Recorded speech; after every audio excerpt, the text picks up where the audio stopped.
everybody, my name is Dave and I want to welcome you to another episode of YouTube Your Church, the show where I give you all the tips and tricks to help you YouTube your church and in the process leverage the second biggest search engine in the world to get your message to more people. If you're watching on Facebook Live, I want to welcome you especially, and I want to encourage you to leave a comment in the comment section. Why don't you tell me what your name is and where you're watching from? And I'd love to get to know all of the people who are watching us on Facebook Live. And if you're watching later on my YouTube channel, then I want to encourage you to give this video a thumbs up. Subscribe to my channel if you haven't done so already, and make sure you leave me a comment, because what I like to do is go back and answer every question that I get in the comment section, whether it's here on Facebook or on YouTube. So the question of today is A, where are you watching from? But B, the big question I have for you today is your church streaming services online this week?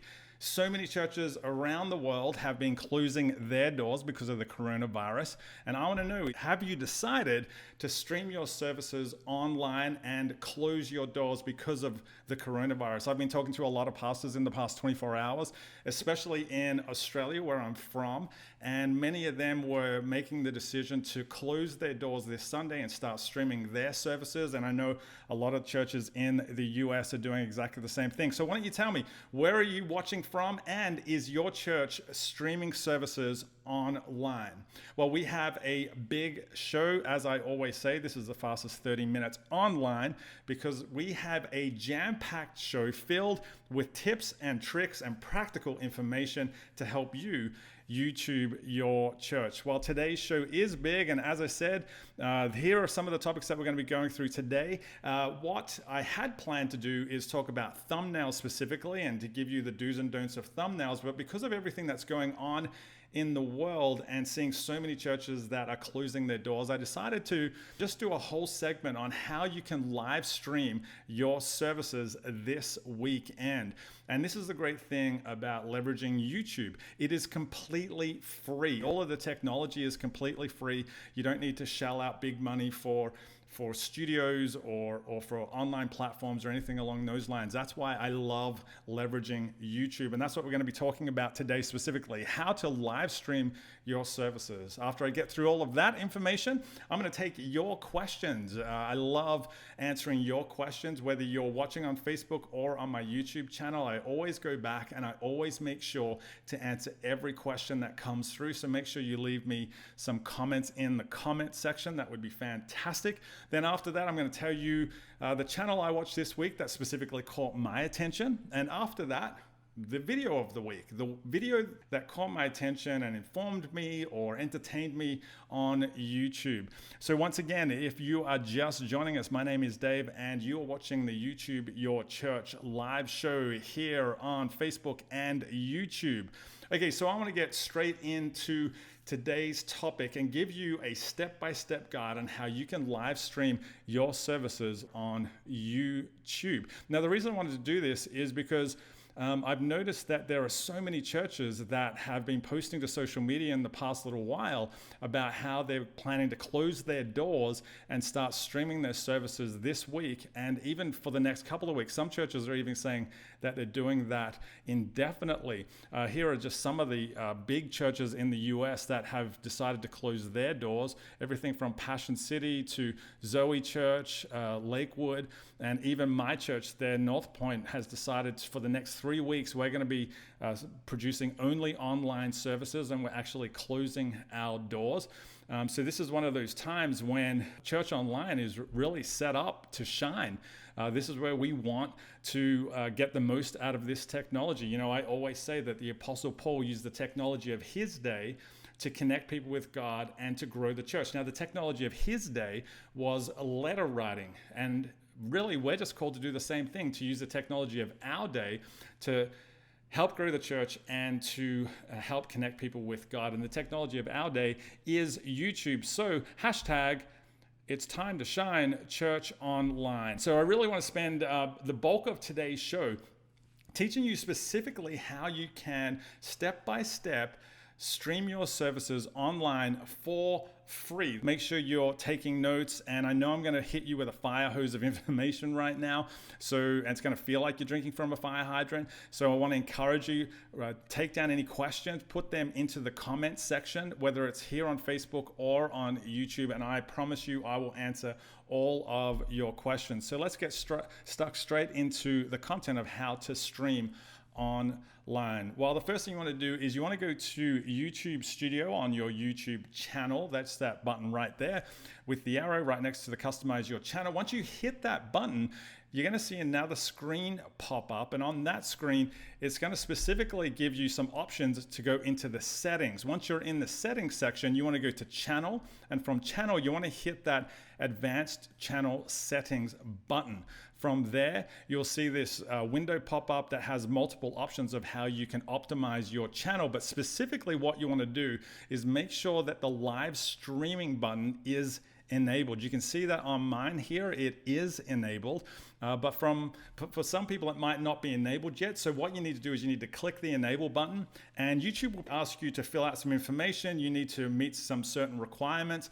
And then once you've filled all that information out, they will process your application. And it typically takes about 24 to 48 hours to get your live streaming application through and authorized. So that's something you should be doing today. If you want to start streaming on Sunday, make sure you complete that today so that you can be ensured that you're ready to live stream come Sunday. So that's the first step. Go into that Creator Studio, that YouTube Studio, hit the settings, hit the channel, then go to advanced settings and make sure your YouTube channel is enabled to live stream. After that, once that's all taken care of and you get through all that process, the next thing you want to do is you just want to click on that little camera icon with the plus symbol in it. This is where you would typically go to upload a video. So you want to click on that button first, and you'll see a drop-down menu comes up, gives you 3 options. Normally you might just upload a video, but this time you obviously want to go live. So click that go live. It opens up another window where you're able to create a title for your video, decide whether it's public or private. Obviously you want public. You'd leave your description in there as well. A little bit further down, you'll see a spot where you can upload a custom thumbnail. This is really key and important, and something that often gets overlooked. Make sure you upload a custom thumbnail. Now, you've got 3 options there. One to go to webcam. That's if you wanted to use the webcam on your computer. I don't suggest you do that. So go across to the stream setting tab.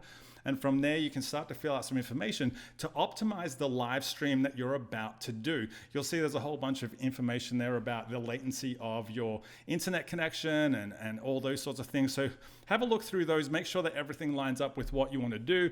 And once you've got to that point, you are almost ready to start live streaming your services. You can plug a camera in, you can plug even an iPhone in, or you can plug in a DSLR or any sort of camera really into your computer, as long as it's got a USB connection. And it's as simple as that. You're almost ready to start live streaming, but this is where you need to take a stop for a second and download some software to help you live stream. Now, here's the great thing. There are so many different options you can use to live stream your services. One of the ones that I always use on this show is called OBS. It is completely free. I'll leave some links to that in the description of this video and in the comment section on YouTube. Another great one is Switcher Studio.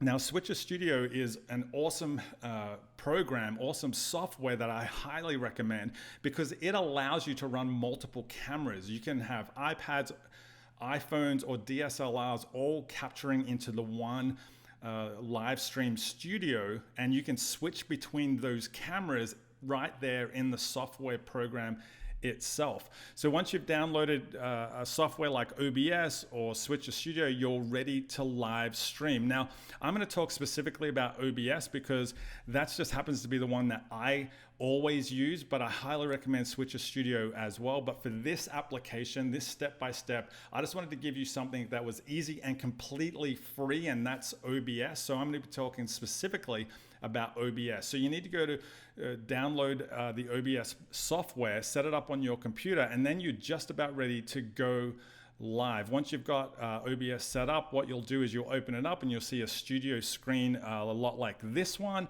And you want to click on the right-hand side. You see the settings button right there. You want to click on that, and that will take you to the settings page where you can start figuring out things like audio, output of your video content, stuff like that. But specifically, you want to focus on the left-hand side in the stream column. In that stream column, you'll get a stream key, which you need to copy so that you can paste it into the YouTube platform, and that will allow OBS to connect with your YouTube channel. So once you've got that key, you go back to YouTube. You'll see the little spot there on the streaming platform where you can paste that live stream key right into that spot. And then as soon as that happens, you go back to OBS and you can hit that start streaming button. Once you start streaming on OBS, it doesn't actually live stream to YouTube yet. It just sets up a preview so that you can check things like your lighting, your video composition. You can check the audio, make sure that everything is going really smoothly from an audio point of view as well, because that's really important. And once that is all optimized and you're happy with everything, then you want to go back to YouTube, and then you'll go to the top right-hand side where you'll see the Go Live button. Once you've hit that Go Live button, that is when you are broadcasting live. You'll see that that changes color, and all of a sudden you are live streaming to the world thanks to YouTube and some sort of live streaming software like OBS or Switcher Studio. It's really that simple. I know that I went through that really quick, but if you've got any questions, make sure you ask them in the comment section down below or on Facebook Live, and I will answer your questions in just a few minutes. But it really is that simple. Any church can do it completely for free. So this is a great option for you if you're thinking about closing your doors because of the coronavirus. You can set up and start streaming to YouTube instantly. As simple as that step-by-step guide. If you want to go back and rewatch this, feel free to do that. Watch all the steps through once again, and you will get to be able to live stream your services in pretty much only a couple of minutes. It should only take about 10 minutes to get started. But if you've got any questions, if you have any issues, please make sure you come back here. Make sure you either leave a comment on Facebook or leave a comment on YouTube, and I'll be happy to answer any questions that you have. Now, you might be wondering, why would you live stream to YouTube instead of live streaming to Facebook? I think both of them are great options, and if you're able to, I would encourage you to do both. But if you had to choose between one or the other, then the reason I recommend YouTube is specifically because it gives you a broader audience, and because it's keyword optimized, you've just got the opportunity to reach more people in a shorter period of time. Again, I know I just made you drink from a fire hydrant. I apologize for that, but that was, I only have half an hour to get through this show, and that's a lot of information I needed to get through. But go back, rewatch, go through step by step, make sure that you understand every part of what I just went through. And if anything doesn't make sense or you've got questions, come back, leave me a comment, and I will happily answer any questions that you have. Well, if you are just joining us, you are watching the YouTube Your Church show. My name is Dave, I'm your host, and we have just talked through how you can live stream your services this weekend on YouTube. Now is the time of the show where I like to answer any questions that you might have, either about content that I've just talked about or about anything really to do with YouTube. So if you've got any questions, make sure you leave them in the comment section on Facebook Live or leave them in the comment section on my YouTube channel, and I will answer every question that you have. We're starting to get a couple of questions coming in already. Jonathan Anderson, thoughts for a church whose internet is too slow to stream live from their church facility? Should we pre-record and post later, simulating live, or what? Jonathan, great question. Obviously, you need a great internet feed in order to be able to stream live. You don't want lagging audio or glitchy video or anything like that to interrupt people from connecting with what's happening in the service. So yes, if that was the case, I would suggest potentially pre-recording the service, pre-recording the worship and the message, and then posting those things to YouTube at on Sunday at the normal service time, and then just tracking along with that. You can even pre-schedule some YouTube live stuff as well if you wanted to do it that way.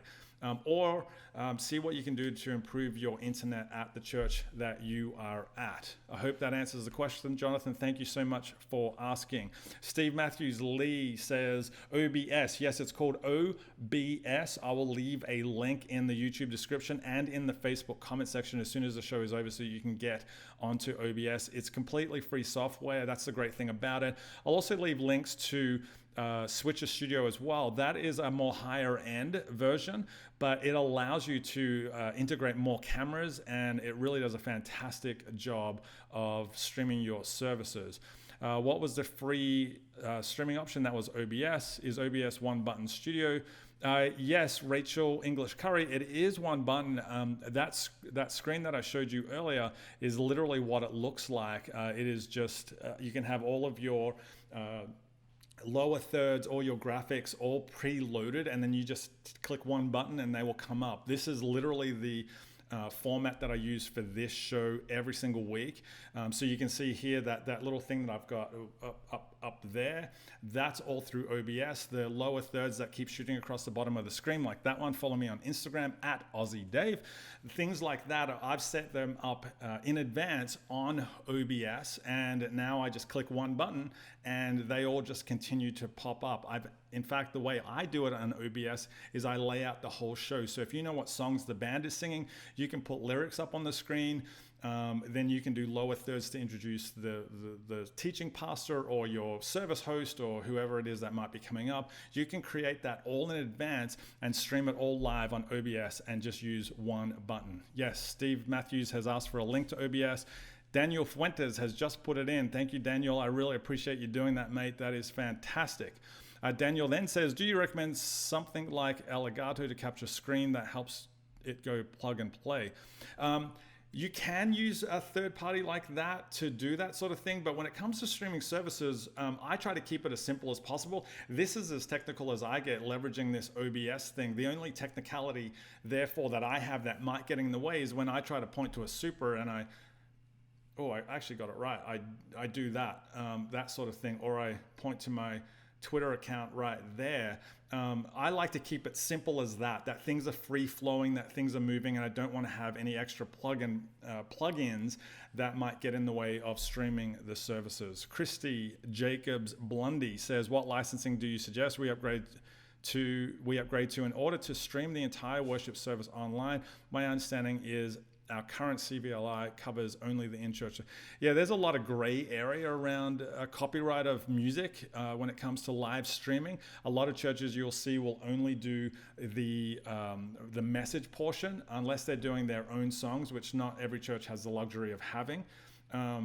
So I would suggest just call up your CCLI representative, make sure you've got everything in hand there, and that you actually have the copyright licenses to stream the videos. Otherwise, if you're doing it to Facebook, there's a chance that you'll get flagged and you might have to take the video down after 24 hours, which is what a lot of large churches do. They stream their services online, but then after 24 to 48 hours, they take that service down so that they don't get flagged. It's a similar sort of thing on YouTube. YouTube will put up a copyright claim. It's not a copyright strike. They just put up a copyright claim to make sure that you can't monetize that video on your channel. But from my understanding, a lot of churches don't monetize their YouTube channels anyway, so that's not really a big deal. But great question, Christy. Thank you so much for asking that.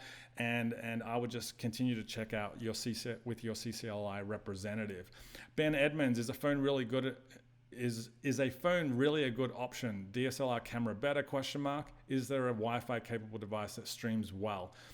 Ben, great question. I always would encourage you, whether you're using your iPhone or a DSLR, to plug it into a computer anyway. I just think that that's the smartest thing to do.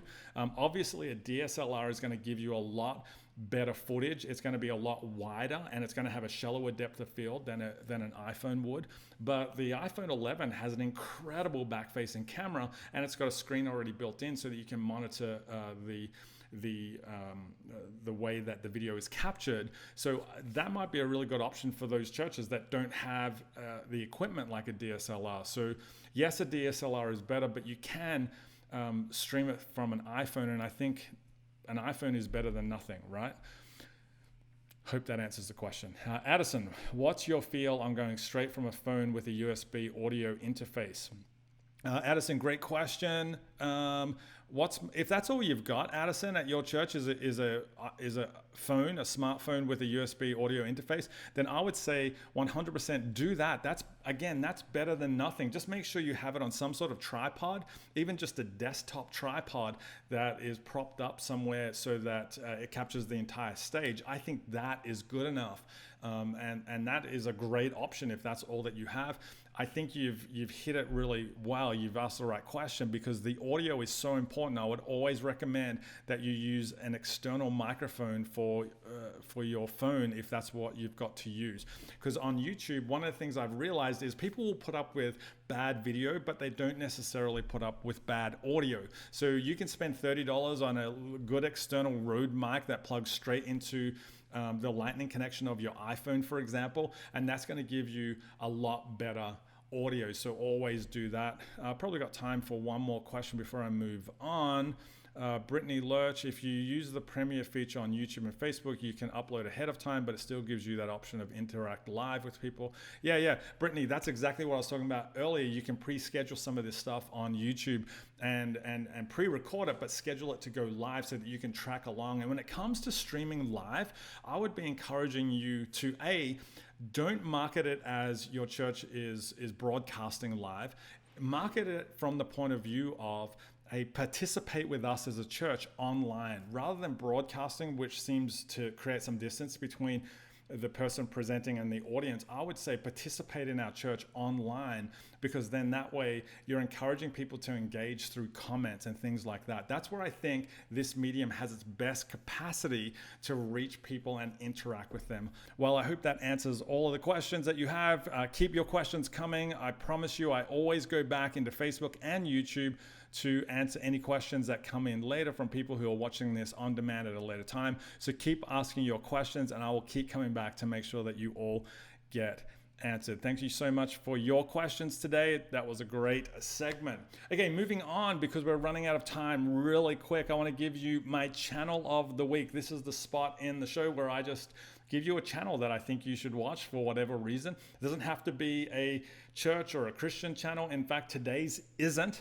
Today's channel of the week is New Rock Stars. This is one of my favorite channels. I like it for a bunch of different reasons. First of all, the host of the show is a guy named Eric Voss, and he's just awesome on camera. I love the way that he interacts with people and presents the content. And then the whole show is basically, the whole channel is about breaking down various movies, and they just happen to be the comic book movies that I love so much. So that's a channel that I would highly recommend. But again, it might not be, while it's not Christian, I think there's things that we can learn from people who are doing YouTube really, really well, and we can pick up some stuff from them about the length of their videos, the way that they present their videos, the editing process that they go through, the way they do jump cuts, things like that, that can really help us in the capital C church to YouTube our church, for one, and then two, optimize our videos so that they get more viewing time. So that's something that I always try to look out for whenever I present you with a channel of the week. Now it's time for the video of the week, and today's video of the week really caught my attention because it was A, entertaining, but B, it was just so relevant. It was by Last Week Tonight with John Oliver, a show that I just happen to love. And this episode was specifically about the coronavirus. And the reason why I liked it was, there was a couple of reasons actually. First of all, it was very informative and very funny. Now, I will warn you, there was some cursing, but it was just a very informative show about the coronavirus, and it actually informed me a lot about the stuff that's actually going on with the coronavirus from a medical and scientific point of view. So I would highly encourage you to watch that episode of Last Week Tonight with John Oliver. Next week, I'm going to be talking about thumbnail do's and don'ts. This is where I'm catching up on what I was going to do this week, but switched it out to help you live stream your services this coming Sunday. So next week, I'll be talking about thumbnail do's and don'ts when it comes to YouTube. And as always, if you've got any questions, I want to encourage you, keep asking them in the comment section on Facebook or in the comment section on my YouTube channel. And if you've got any questions that are really you need a quick answer for, then I want to encourage you to text me on 201-267-2156. That's right, I'm giving you my phone number so that you can text me your questions about YouTube, about live streaming, about OBS, about Switcher Studio, about any of the content that I've talked about today, or any content in general, or if you just need somebody to pray with you, I'd be more than happy to do that as well. You can text me on 201-267-2156, 201-267-2156. I would love to connect with you if I can. Hey, thank you so much for watching today's episode of YouTube Your Church. If you're watching on my YouTube channel, make sure you give this video a thumbs up. Subscribe to my channel if you haven't done so already. Share this video on social media if it was helpful in any way. That was this week's episode of YouTube Your Church.